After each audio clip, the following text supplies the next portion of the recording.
রাশেদ ভাই, আপনাকে ধন্যবাদ এবং আপনার মাধ্যমে এনটিভির যে দর্শকরা আছেন সবাইকে আমি শুভেচ্ছা জানাই। আমি ব্যারিস্টার ওসমান চৌধুরী। আপনি যে প্রশ্নটা আমাকে করেছেন সেটার সংক্ষেপে উত্তর দেওয়া তো অনেক কঠিন।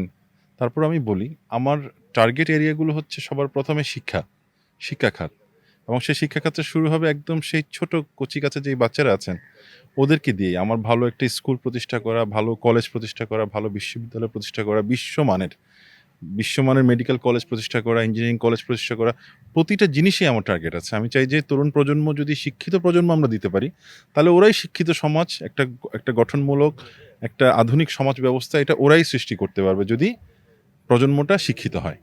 এটা হচ্ছে প্রথম কাজ। তারপর হচ্ছে যে আপনি ধরেন আমাদের স্বাস্থ্য খাত আমার কাছে মনে হয়েছে সাতকানিয়া লোহাগাড়া প্রচণ্ড অবহেলিত।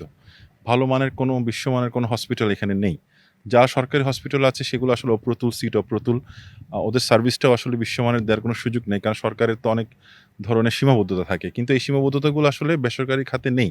তো আমার যেটা ইচ্ছে যে সাতকানিয়া লোহাগাড়া সামগ্রিক উন্নয়নে আমাদের যারা বড় ব্যবসায়ী আছেন, যারা বিত্তের মালিক, তাদেরকে সম্পৃক্ত করে পাবলিক প্রাইভেট পার্টনারশিপে যদি কিছু করা যায়, যেটার মাধ্যমে আল্টিমেটলি সাতকানিয়া লোহাগাড়াকে আধুনিক একটি অঞ্চলে পরিণত করা যাবে।